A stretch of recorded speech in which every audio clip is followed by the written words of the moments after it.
Present trending news ఏంటంటే ice వాళ్ళు యాక్చువల్గా మీ ఇంటికి వచ్చి మీ డోర్ కొట్టి లోపలికి రావచ్చు అని చెప్పేసి ఇప్పుడు ఇన్స్టాలో ఎక్స్పోస్ట్లలో బాగా ట్రెండ్ అవుతుంది. అదేంటంటే యాక్చువల్గా డిహెచ్ఎస్ నుంచి ఒక విజిల్ బ్లోయర్ ఈ లీక్డ్ మెమో, అంటే ఇది ఎప్పుడు లాస్ట్ ఇయర్ మే 2025లో ఒక మెమో ఇంటర్నల్గా వాళ్ళు ఇచ్చుకున్నారనమాట. యాక్చువల్గా ఏంటంటే జనరల్గా ఐస్ వాళ్ళు వచ్చి మీ ఇంటి తలుపు తెరుచుకొని లోపలికి రావాలి అంటే డిపార్ట్మెంట్ ఆఫ్ జస్టిస్ పర్మిషనో లేకపోతే ఈ జడ్జి ఇవ్వాల్సిన వారెంట్లు అవన్నీ ఉంటాయి కదా, అవన్నీ తీసుకొని ఆ రూల్ ప్రకారం రావాలి. మీకు ప్రైవసీ అనేది ఉంటుంది కదా, ఆ ప్రైవసీకి భంగం కలిగించకూడదు. కానీ ఏంటంటే ఇప్పుడు ఈ గవర్నమెంట్ వీళ్ళకి ఇంటర్నల్గా మెమో ఒకటి జారీ చేసింది. ఏంటంటే మీకు అథారిటీ ఇస్తున్నాము, మీరు వెళ్ళి ఎవరితో అంటే జనరల్గా ఇల్లీగల్ వాళ్ళు ఎక్కడన్నా ఇంట్లో ఉన్నారనుకోండి, సో వీళ్ళు వెళ్ళి తలుపు కొట్టేసి లోపల ఉన్నటువంటి ఇల్లీగల్ వాళ్ళని తీసుకెళ్ళచ్చు అనేసి ఈ మెమోలో ఉంది అని డిహెచ్ఎస్లో ఎవరో ఒకళ్ళు విజిల్ బ్లోయర్ లీక్ చేశారు. ఎందుకంటే ఇది కనుక ముందు సీరియస్ అవుతున్న కొద్దీ అంటే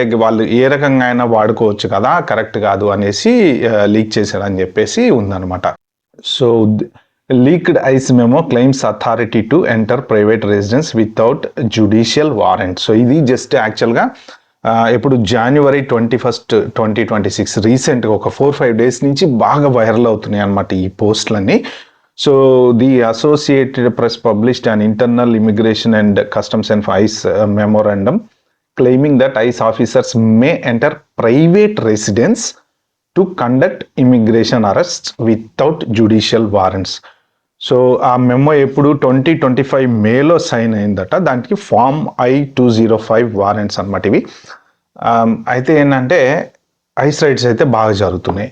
సో దీని లింక్ నేను కింద డిస్క్రిప్షన్లో పెడతా, మీరు వెళ్ళి చదువుకోండి. చాలా చోట్ల వచ్చింది, ఎక్స్పోస్ట్లో, ఇన్స్టాగ్రామ్లో.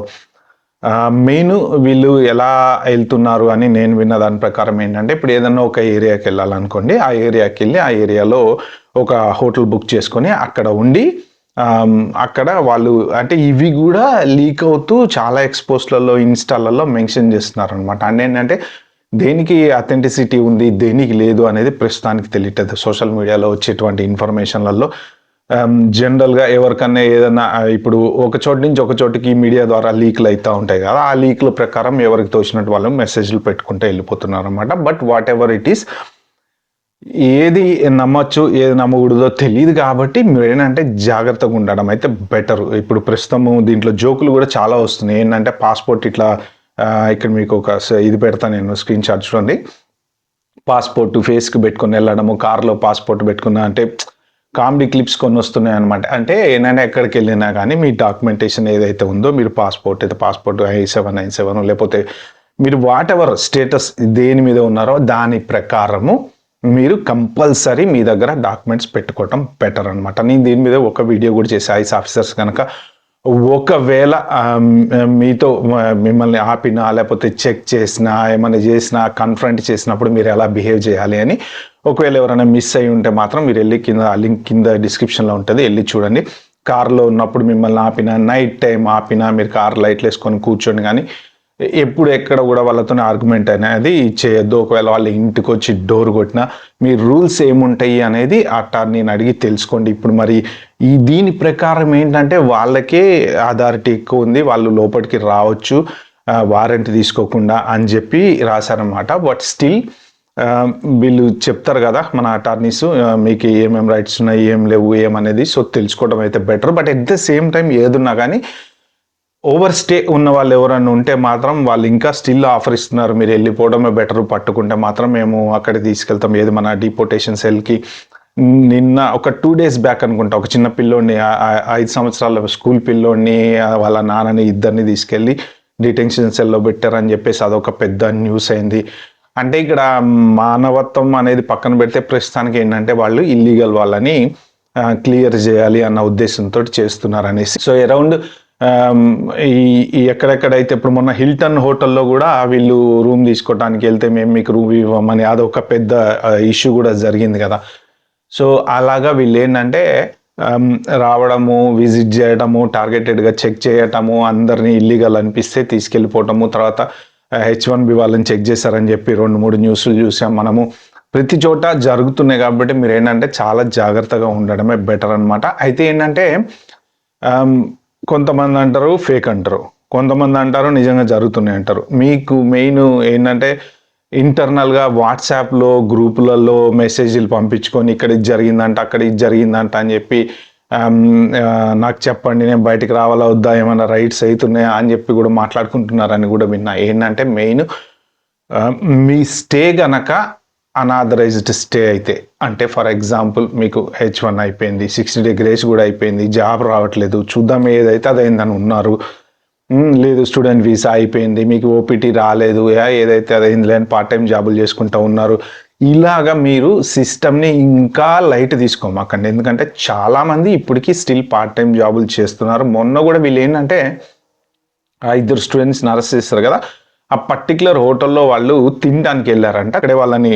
పట్టుకొని తీసుకెళ్ళిపోయారు అని చెప్పి ఉంది దాంట్లో. సో ఇదేంటంటే ఇన్ఫర్మేషన్ మళ్ళీ మీ సేవింగ్స్కి వెళ్తుంది, తర్వాత మీ సేవింగ్స్ టర్మినేట్ అయ్యే ఛాన్స్ ఉంది. కాబట్టి ఈ పర్టికులర్ లీక్డ్ మెమో ద్వారా ఏంటంటే మెయిన్ ఇంటికి వచ్చి కూడా వాళ్ళు చెక్ చేయొచ్చు. అంటే ఇప్పుడు ఎక్కడన్నా ఎవరినన్నా పట్టుకున్నారనుకోండి, వాళ్ళ ద్వారా ఏదైనా ఇన్ఫర్మేషన్ తెలిసినా, లేదు ఇప్పుడు ఈ ఇన్ఫర్మేషన్ షేరింగ్ అవుతుంది కదా, ఐస్ వాళ్ళ దగ్గర ఒక పెద్ద డేటాబేసే ఉందని చెప్పి అంటున్నారు. అంటే అందరి ఇన్ఫర్మేషన్ వాళ్ళ దగ్గర ఉంది, స్లోగా అందరినీ పట్టుకుని క్లీన్ చేస్తారు అని చెప్పి కూడా అంటున్నారు. మరి ఏది ఎంతవరకు నిజమో మనకైతే తెలియదు, కానీ కంపెనీ ఇన్ఫర్మేషన్లు, ఎవరికి జాబ్ ఉంది, అంటే ఇప్పుడు కంట్రీలోకి ఎంటర్ అయిన వాళ్ళ ఇన్ఫర్మేషన్ అయితే పోర్ట్ ఆఫ్ ఎంట్రీ ద్వారా అయితే తెలుస్తుంది కదా వీసాల మీద.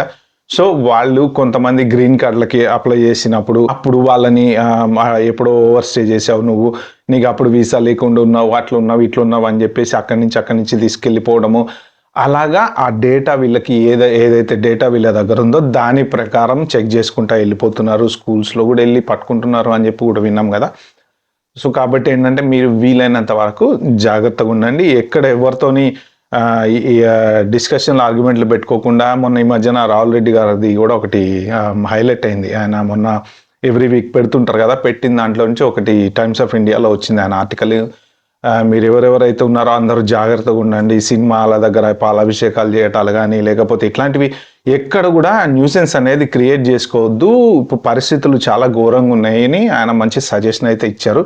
ఇట్లాంటి వాల్యుబుల్ సజెషన్స్ కంపల్సరీ తీసుకోవాలి. ఎందుకంటే మెయిన్ మీరు ఏంటంటే కొబ్బరికాయలు కొట్టడము, లేకపోతే ఊరేగింపులు చేయడము, లేకపోతే డ్యాన్సులు వేయడము, లేకపోతే పార్టీలు చేసుకోవడము, లేకపోతే స్టూడెంట్స్ ఒకళ్ళనొకళ్ళు ఆర్గ్యుమెంట్లు చేసుకొని పోలీసుల కంప్లైంట్లు చేసుకోవడము, ఎక్కడ కూడా న్యూసెన్స్ అనేది క్రియేట్ చేయకుండా కాముగా మీరు ఉండండి, మీ పని మీరు చూసుకోండి, జాబ్ చేసుకోండి, ఎక్కడ కూడా ఏ దాంట్లో ఇన్వాల్వ్ కావద్దు. సినిమా వచ్చిందా సైలెంట్గా వెళ్ళండి, చూడండి, రండి, కాగితాలు చింపేసిరేటాలు, వీలలేటాలు, జై కొట్టటాలు, మా హీరో మీ హీరో అని చెప్పి అరుచుకోటాలు, ఆయన అన్ని ఇవే చెప్పాడు. కావాలంటే మీరు ఆయనది చూడండి, ఎవ్రీ వీక్ పెడుతుంటారు కదా, ఆయన అన్నీ ఇవే చెప్పారు అనమాట. యాక్చువల్గా చెప్పింది 100% కరెక్ట్.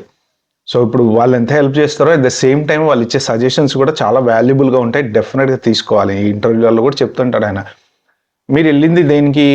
ఇప్పుడు స్టూడెంట్ అయితే చదువుకోవడానికి వెళ్ళారు, H1 వాళ్ళు అయితే జాబ్ చేసుకోవడానికి వెళ్ళారు, అదే పని చేయండి. మీరు మీ ఎంటర్టైన్మెంట్ కోసం సరదాగా వెళ్ళండి, సినిమా చూడండి. కానీ అక్కడికి వెళ్ళి న్యూసెన్స్ చేసి కాగితాలు చింపిసిరేస్తే అదేమవుతుంది అంటే బ్యాడ్ ఇంపాక్ట్ అనేది క్రియేట్ చేస్తుంది ఆబ్వియస్గా.